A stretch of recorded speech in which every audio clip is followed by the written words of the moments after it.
सो ये class 9 circles में end of chapter exercise में क्वेश्चन नंबर 6 है। The diameter of a circle is AB, point C is on the circumference, what is the measure of angle ACB? सो मैंने आपके लिए draw करके रख लिया है। एक सर्कल है, उसमें एक सेंटर है O, एक AB एक डायमीटर है और ACB हमें पॉइंट कोई भी हो सकता है सर्कमफ्रेंस पे, यहाँ कहीं भी, मतलब सर्कमफ्रेंस पे पॉइंट होना चाहिए। ठीक है। Now what is the measure of angle ACB? तो ये तो बात क्लियर है कि डायमीटर से अगर एक किसी भी पॉइंट से अगर पूछ रहे हैं तो वो एक ही वैल्यू होगी, चाहे C यहाँ पर हो, चाहे C यहाँ हो, चाहे यहाँ हो, वो एक ही वैल्यू। ठीक है, तो हमें वो निकालनी है, प्लस उसको एक्सप्लेन भी करना है कि ऐसा कैसे है।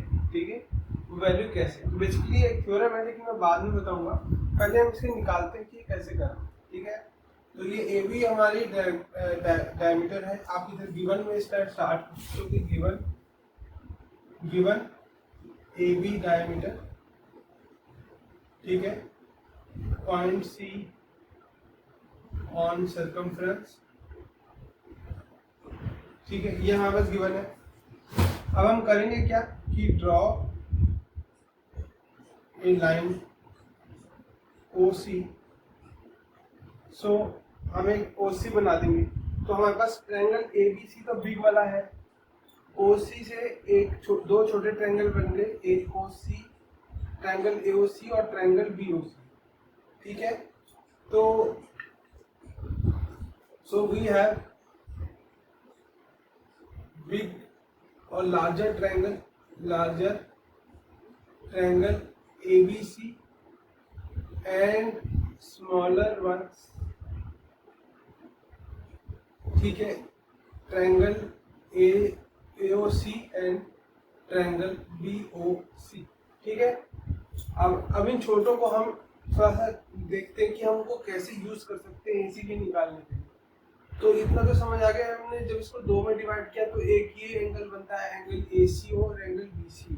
ठीक है ना, तो हम अभी के लिए ना एंगल ACO को X कर देते हैं, एंगल BCO को Y कर देते हैं। ठीक है, अच्छा अब हम क्या करेंगे, so let triangle ACO is equal to X and angle BCO is equal to Y।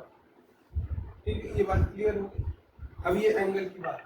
ठीक है, अब हम क्या करेंगे, so X plus Y is equal to angle ACB, वो में निकालना। तो अगर हमें X और Y की वैल्यू बच जाएगी तो हम प्लस कर देंगे, हमारे पास ACB आ जाएगी।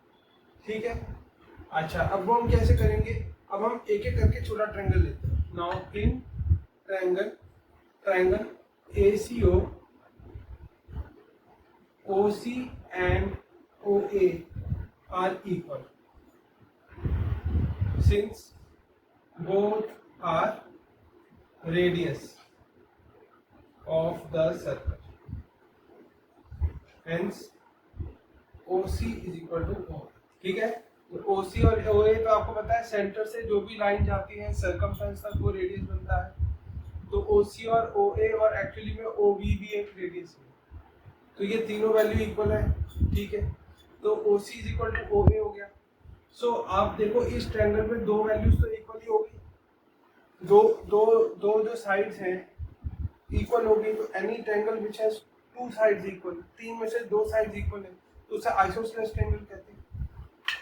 सो triangle ACO is isosceles triangle.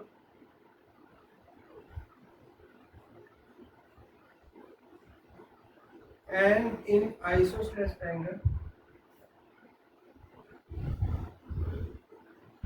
ठीक है, the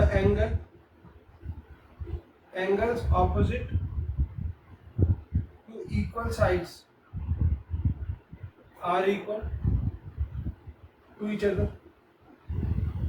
मतलब कि जो इक्वल साइड्स हैं OC और OA, इनके जो ऑपोजिट एंगल्स हैं ये दोनों इक्वल होंगे, तो angle OAC will be equal to angle OCA, तो OAC भी X हो जाएगा।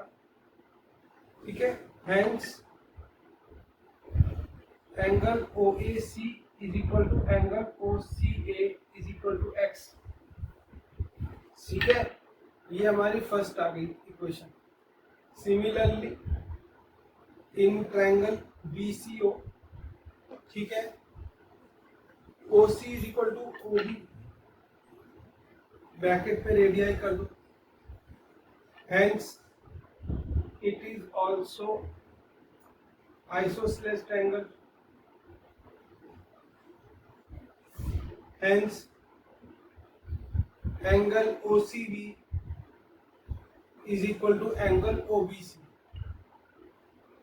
Is equal to y। तो ये भी y हो गया। ये बात समझ आ रही है ना आपको? चलिए ठीक है। नाउ इन ट्रायंगल ABC, जो बिगर ट्रायंगल है, sum of all the three angles is 180 degree for any triangle, कोई भी ट्रायंगल हो, इसमें भी होगा। तो ये एक ट्रायंगल ये हो गया, एक एंगल ये हो गया, एक एंगल ये हो गया और एक एंगल ये हो गया। तो मतलब BAC इज x, जब OAC x है तो BAC भी x ही होगा, ठीक है। ऐसे OBC y है तो ABC भी y होगा, एंगल तो एक ही होगा, एंगल तो एक ही फॉर्म हो जाएगा। So in triangle ABC angle BAC plus angle ABC plus angle BCA is equal to 180। ये क्लियर है आपको? अच्छा, BAC क्या है? x हो गया, प्लस ABC क्या है? x, प्लस ABC क्या है? y है, ठीक है, प्लस BCA क्या है? x प्लस y है। तो इसको ब्रैकेट में लिख देंगे। ये बात आपको समझ है? ठीक है।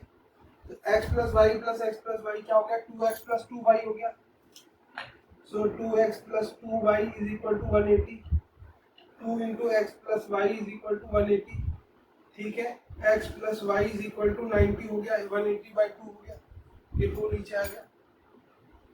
सो x plus Y is 90 degree, तो ACB is x plus Y only, ठीक है। ये यहाँ लिख देते हैं, since angle ACB is equal to x plus Y, hence angle ACB is equal to 90 degree. Hence तो ये हमने एक्सप्लेन भी कर दिया अपनी रीजनिंग को, और रीजनिंग को एक्सप्लेन में आप ये भी कह सकते हो, also as per theorem the angle which is subtended from a diameter is always equal to 90 degree. तो ये C अगर यहाँ होता, चाहे यहाँ होता, यहाँ होता, यहाँ होता, यहाँ होता, यहाँ कहीं भी होता, तो ये 90 डिग्री ही होता, ठीक है। इसलिए उन्होंने एक पॉइंट सी बताया नहीं कहाँ पर, उन्होंने बोला कहीं भी डाल दो सबको, ठीक है। आई होप आपको समझ आया होगा, बहुत सिंपल है, and we will continue to work on such questions. और अभी हमने 60 किए हैं, अभी हम सारे खत्म करेंगे, okay, and see you in the next questions. और इसके अलावा हम दूसरे भी और जो डिफिकल्ट क्वेश्चंस हैं जो RS अग्रवाल वगैरह में आते हैं वो भी हम सॉल्व करेंगे। So keep following this effort of mind to help students for class 9 to prepare for the exams and build a very strong foundation for the classes ahead, including the 10th and 11th, 12th. Okay, so thank you so much, and see you in the next